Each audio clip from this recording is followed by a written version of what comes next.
Welcome to English listening practice lesson. Today we will practice English together about topic a boy named Rohan at a slow speed to improve your listening and speaking skills. Pay attention and listen carefully. The glow from the phone screen was a familiar, comforting light for a boy named Rohan. He was 12 and his phone felt like a part of him. He carried it everywhere, even to the bathroom. He ate with it, watched videos on it, and scrolled through endless games and apps. His parents, initially happy that he was quietly occupied, started to worry. Rohan's day began not with the sun but with the buzzing of his phone alarm.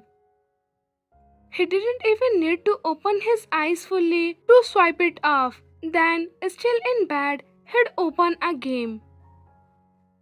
The bright colors and exciting sounds pulled him in. Time melted away. His mom would call him for breakfast and he'd groan. Just 5 more minutes, mom. 5 minutes often turned into 20. He'd finally drag himself to the table, still holding his phone, one hand on his toes, the other sweeping. His parents would sigh. School was a challenge. Rohan found it hard to focus. His mind would wander, thinking about the new level he could reach in his game or the funny videos his friends had shared. During class, he would sneak glances at his phone under the desk just for a quick pic. Sometimes his teacher, Mrs. Sharma, would catch him. Rohan, put that away, she'd say, her voice firm but kind. Rohan would nod, pretend to put it away, and then 5 minutes later, his fingers would itch to pick it up again. His grades started to slip. Maths, which he used to love, became confusing. He missed important instructions in English. Science experiments felt boring compared to the virtual worlds he explored on his screen. His parents got calls from school. They had meetings with Mrs. Sharma.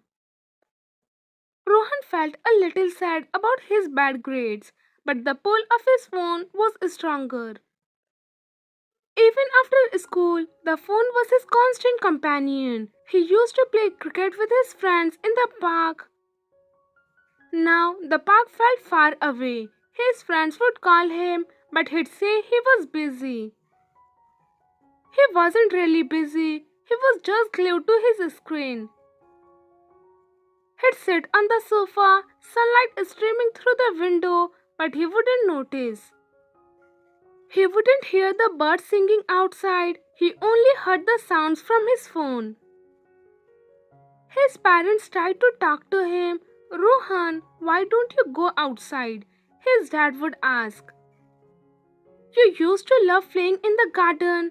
Rohan, would you shrug? It's boring. He'd mumble, his eyes still fixed on the screen. His mom tried to set rules. No phone during dinner, she'd say. For a few days, Rohan would try. But then a notification would pop up and his hand would instinctively reach for it. The biggest problem was sleep. Rohan would stay up late, hours past his bedtime, playing games or watching videos. He'd hide under his blanket, the fan glow of his phone a secret. He was always tired in the morning, his eyes felt heavy. He'd yawn in class, sometimes he'd even fall asleep during a lesson. His parents would find him still awake at midnight, his phone clutched in his hand. They would get angry. Rohan would feel bad for a little while, but then the urge to check his phone would return.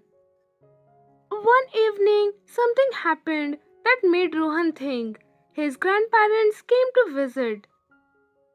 They lived far away and Rohan hadn't seen them in a long time.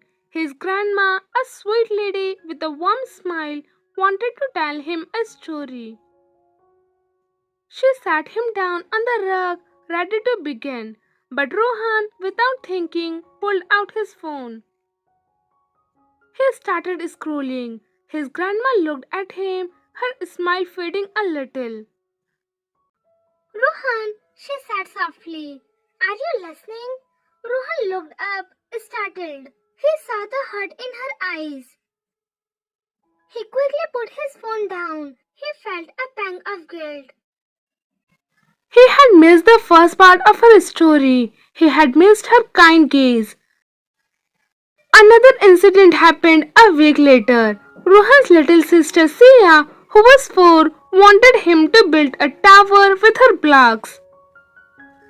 Rohan loved Sia. He used to spend hours playing with her, but now he was on his phone. Not now, Sia, he said, his eyes on the screen. Sia's lip trembled. She walked away, her little shoulders dropping. Rohan heard her quiet sobs from her room. He felt a sharp twist in his stomach. He remembered how happy Sia would be when he played with her. He missed her laughter. These small movements, like tiny cracks in a wall, started to make Rohan see. He wasn't truly happy. He was just busy. He wasn't really connecting with his friends. He was just liking their posts. He wasn't learning new things. He was just consuming information. He realized he felt lonely, even with his phone in his hand. One Saturday morning, Rohan woke up, and for the first time in a long time, he didn't reach for his phone immediately. He looked out the window. The sun was bright. He heard birds chirping. He saw a butterfly fluttering in the garden. He took a deep breath. It felt different. It felt quiet. He went downstairs. His mom was making pancakes.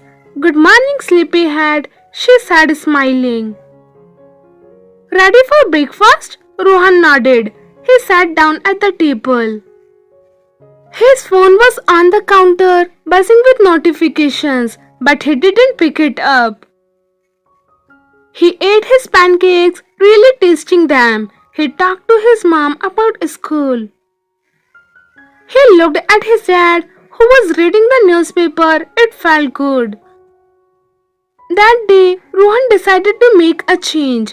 It wasn't easy. It was like breaking a habit, like stopping to bite your nails. He told his parents, I want to use my phone less. His parents were surprised and then very happy. They started small. No phone during meals, no phone an hour before bed. Rohan put his phone in another room at night.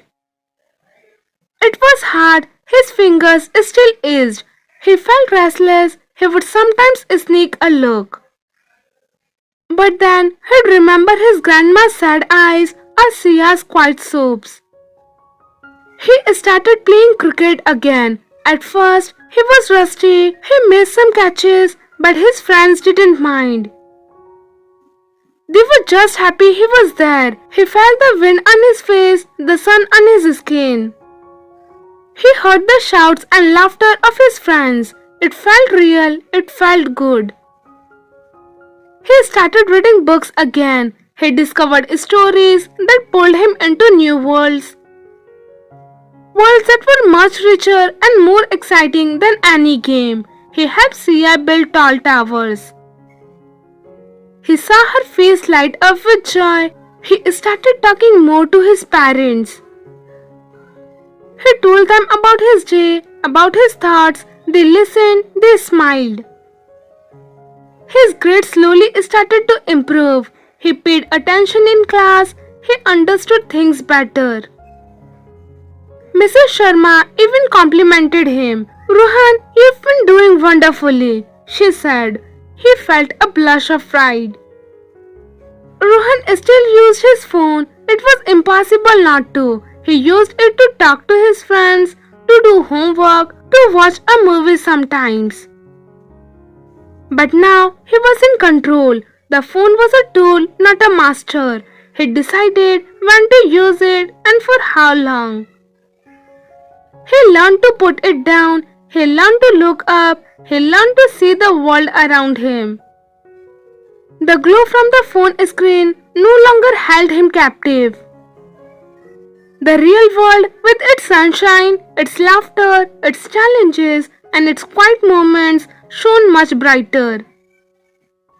Rohan had found his way back, not just to himself, but to the world he had almost lost. He was 12 and he was finally free.